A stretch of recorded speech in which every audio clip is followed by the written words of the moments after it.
মধ্যপ্রাচ্যের চলমান সংঘাত নিরসনে ইরানের কাছে 15 দফার একটি প্রস্তাব পাঠিয়েছে যুক্তরাষ্ট্র। কূটনৈতিক সূত্রের বরাতে দ্য নিউ ইয়র্ক টাইমস জানিয়েছে, পাকিস্তানের মাধ্যমে এই প্রস্তাব তেহরানে পৌঁছানো হয়েছে।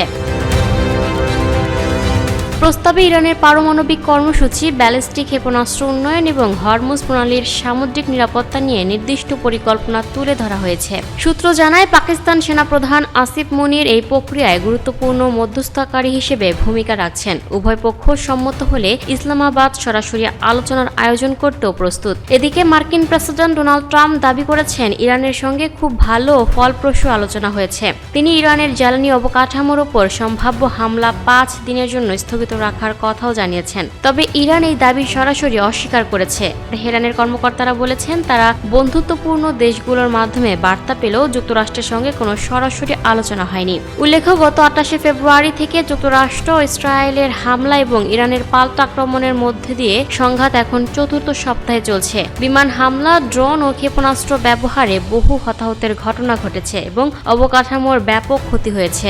এর প্রভাবে বৈশ্বিক তেলের বাজার ও বিমান চলাচলেও অস্থিরতা তৈরি হয়েছে। Lucky Akter, up to date news, Dhaka.